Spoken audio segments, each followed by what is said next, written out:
मुस्कान जल्दी जबलपुर आओ, पापा और तनिष्क को मुकुल ने मार दिया है। मुस्कान जल्दी जबलपुर आओ, पापा और तनिष्क को मुकुल ने मार दिया है। 16 साल की काव्या ने अपनी चचेरी बहन को ये मैसेज भेजा था। एमपी के पिपरिया गांव में रहती है।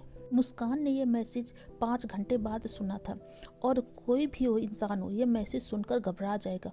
वो तो एकदम परेशान हो गई कि ये क्या हुआ। मुस्कान ने दौड़ करके ये खबर अपने पापा को बताई। उसके पापा तो एकदम शॉक्ड रह गए अपने भाई और भतीजे की इस तरह खबर की मौत की खबर सुनकर। वो भी अपनी भतीजी के मुंह से। उनके पैरों तले तो जमीन ही खिसक जाती है। यहाँ सिंस पिपलिया से जबलपुर की दूरी 300 से 400 किलोमीटर की दूरी है। चाहे जितना जल्दी वो लोग करें लेकिन 3-4 घंटे से पहले वहाँ नहीं पहुँच सकते। इसलिए उन्होंने वहाँ जो जबलपुर में लोग रहते थे उनके रिश्तेदार उनको खबर किया कि हम तो लेट पहुँचेंगे, तुम लोग फटाफट पहुँचो। वो लोग पहुँच करके उन्होंने फटाफट पुलिस को खबर की और वो जब पुलिस वाले उनके घर पर आए ना तो वो तो वहाँ का मंजर देख करके हैरान ही रह गए। पुलिस वाले अंदर दाखिल होते हैं तो देखते हैं कि काव्या के पापा की तो बॉडी पॉलीथीन में लिपटी हुई पड़ी थी, लेकिन पूरा घर छान मारने के बाद भी वहाँ उसके भाई तनिष्क की बॉडी कहीं पर भी नहीं मिली। तभी एक पुलिस वाले की नज़र फ्रिज पर पड़ी कि फ्रिज के हैंडल में खून लगा हुआ था। जब उसको खोल के देखा तो उनके तो रोंगटे खड़े हो गए। दिल दहला देने वाला नज़ारा था। उस बच्चे को इतनी बेरहमी से मारा था कि उसको मार करके कम्बल में लपेट कर फ्रिज के अंदर डाल दिया था। और इस तरह के वाकया तो बहुत होते रहते हैं शहर में। छोटे छोटे बच्चों को, बंदों को लोग मारते रहते हैं, पता नहीं उनको क्या मिलता है। और ऐसे वाकया तो ना कि बहुत देखे गए और सुनने में आए कि लोग मार करके ना बॉडी को फ्रिज में रख देते हैं। और उसके तनिष्क की बॉडी को देख के तो ये लग रहा था कि कोई जो शख्स था ना उसके सिर पर खून ही सवार होगा। इस तरह मारा इन लोगों को और इतना बेरहमी से मारा कि 8 साल के बच्चे तक को नहीं छोड़ा उसने। बेरहमी से बाप बेटे को मार दिया। हैरान वाली तो बात ये है कि अभी 1 साल भी नहीं हुआ था उसकी काव्या की माँ को गुजरे हुए। और दूसरा हादसा ये हो गया कि उसके पापा को और उसके भाई को भी मार दिया। देखो, और हैरान करने वाली बात तो ये थी कि उसके फादर की डेथ और भाई की डेथ हो चुकी थी, लेकिन सब यही देख करके हैरान थे कि जिसने खबर दी अपने बाप और भाई की मर्डर की वही काव्या है कहाँ आखिर। वो कहाँ गई जिसने अपने भाई और बाप की खबर दी मरने की, और लेकिन वो है कहाँ। ने मैसेज में जिक्र किया था कान जल्दी आ जाओ, मुकुल ने पापा और तनिष्क को मार दिया है। लेकिन ये मुकुल कौन था, कहाँ रहता था, इनसे क्या दुश्मनी थी, यही सोच करके सब परेशान थे। जब पुलिस ने छानबीन की तो उसको पता चला कि मुकुल इसी मोहल्ले में रहता था। उसकी उम्र 20 साल थी। राजकुमार की बेटी काव्या के किडनैपिंग पे ऑक्सो के तहत के मुकदमा के कारण उसे जेल भेज दिया गया था। ये घटना 6 महीने पहले की है, सितंबर 2023 की है। उस समय काव्या 15 साल की थी। लेकिन सवाल ये उठता था कि मुकुंद तो जेल में था तो काव्या ने उसका नाम क्यों लिया। अब पुलिस के सामने ये सवाल आ रहा था कहीं काव्या के साथ कोई अनहोनी ना हो गई हो। पुलिस वालों ने आसपास लगे मकान के सीसीटीवी कैमरा खंगालने की कोशिश की, लेकिन जब उन्होंने सीसीटीवी की फोटो देखी तो उनके तो होश ही उड़ गए। दिखाई देता है कि 12 बजे के लगभग मुकुंद स्कूटरी से कॉलोनी के बाहर जाता हुआ दिखाई देता है।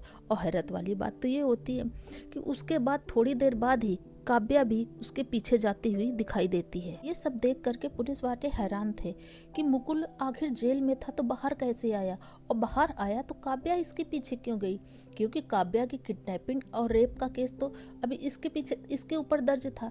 तो ये सब मामला क्या था। पुलिस ने इसका दोबारा केस चेक किया और फाइलें खोली तो पता लगा कि काव्या और मुकुल तो रिलेशन में थे। सितंबर 2023 में ये भाग करके भोपाल चले गए थे। काव्या के पिता की कंप्लेन के कारण पुलिस उनको पकड़ करके जबलपुर ले आती है और मुकुल को ऑक्सो तहत के कारण उसको जेल में बंद कर देती है। लेकिन काव्या तो कोर्ट में जाकर के कहती है अपने पापा के खिलाफ कि मैं तो इसके साथ गई थी अपनी मर्जी से, इसने कोई जबरदस्ती मेरे साथ नहीं की, ये तो सब झूठ है।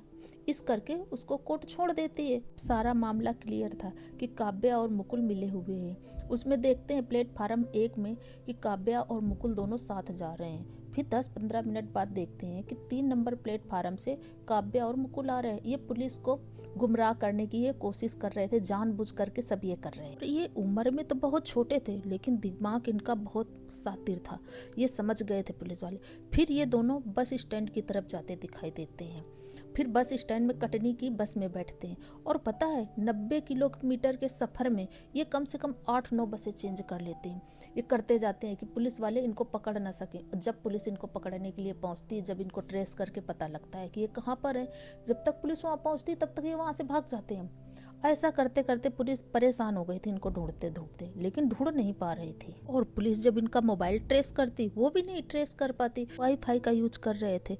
जब मुकुल कोई ट्रांजेक्शन करता या वाईफाई का यूज करता तो वो पब्लिक ट्रांसपोर्ट में चली जाती, वो पुलिस तक पहुंच ही नहीं पाती, कारण पुलिस को कुछ पता ही नहीं चल पा रहा था। इधर उसके फादर की और भाई की पोस्टमार्टम रिपोर्ट आ चुकी थी।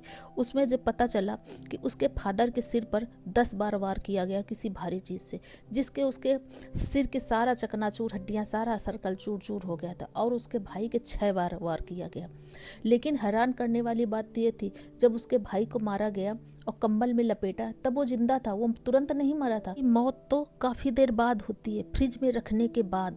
इतनी बेरहमी से बताओ उन लोगों ने मारा था। वहाँ एरिया की एक और फोटोज मिली 15 मार्च की, जिसमें मुकुल अपने हाथों में ग्लव्स पहने घूम रहा था। थोड़ी देर बाद वो वापस आता है कि हाथ में एक लिफाफा और बैग था। पुलिस की जांच पड़ताल से पता चलता है कि उस लिफाफे में वो गैस कटर था, जो कि वो काव्या के घर लेकर जाता हुआ दिखाई देता है। पुलिस वाले जब मुकुल के घर जाते हैं, उसके भाई से पूछताछ करते हैं, बहुत उससे भड़काते हैं, तब वो बताता है कि मुकुल जब से जेल से आया तो बहुत बदल गया है। जरा जरा सी बात पे खिंचता है, गुस्से होता है और किसी की नहीं सुनता, जो मर्जी आए वही करता है, सबसे बदतमीजी से बातें करता है और सारा सारा दिन क्राइम वाली ही फिल्में देखता रहता है जिनमें क्राइम होता है। फिर उसके पुलिस वाले उसके कमरे की तलाशी लेते हैं तो पता चलता है कि उसके सर्टिफिकेट कुछ भी नहीं है। इसका मतलब उसकी प्लानिंग पहले से ही चल रही थी, उसने सब प्लान करके ही किया था। तभी पुलिस वालों को एक और खबर मिलती है, काव्या ने रेस्टोरेंट में खाना खाने के लिए अपना एटीएम से पे किया था। तो उनको पता चलता है पुणे में। पुलिस वाले फटाफट पुणे की पुलिस को इन्फॉर्म करते हैं कि उनको पकड़े, लेकिन जब तक वो लोग वहां पहुंचते हैं तब तक वो लोग वहां से गायब हो जाते हैं। वो इतने चालाक थे कि हर 4-6 घंटे में, 8 घंटे में अपनी जगह बदल देते थे। जब तक वहां पुलिस पहुंचती तब तक वो वहां से निकल करके गायब हो जाते। हैरान करने वाली बात तो ये है कि ये 7 राज्य 9 शहर बदल चुके हैं।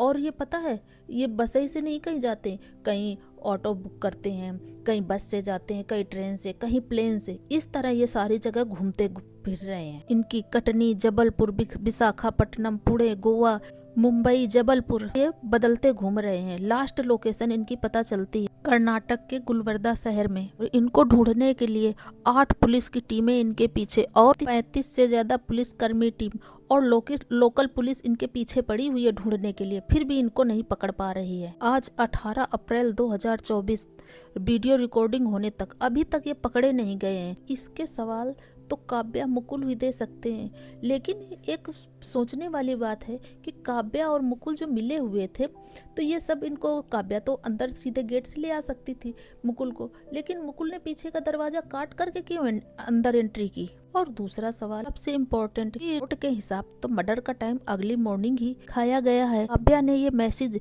8:30 बजे अपने चचेरी बहन को भेजा है, लेकिन हैरान करने वाली बात तो ये है कि 12:30 बजे वो सीसीटीवी कैमरे में रिकॉर्ड हुआ है कि वो दोनों लोग घर से बाहर जाते दिखाई दिए। घर पे चेकिंग के दौरान वहाँ जूठी प्लेटें, चाय के 2 कप सब मिले हैं, तो इसका मतलब उन्होंने मर्डर किया पहले, फिर उन्होंने आराम से खाना खाया और 4 घंटे बाद यहाँ से निकले हैं। सोचने वाली बात तो ये है, काव्या भी मुकुल के साथ मिली हुई थी, तो उसने फिर अपनी चचेरी बहन को मैसेज क्यों किया और 12:30 बजे तक घर पर क्यों रुकी?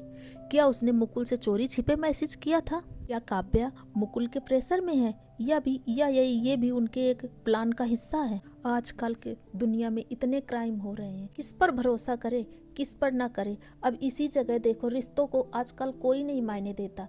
अब यहाँ इतनी कम उम्र की लड़की ने अपने माँ बाप, भाई बहन के रिश्ते को तार तार कर दिया। इस समय के दौर में किसको कोई अपना कहे, किसको अपना हमराह बनाए, किसको अपनी फैमिली समझे, परिवार समझे, कोई भरोसा करने काबिल नहीं है।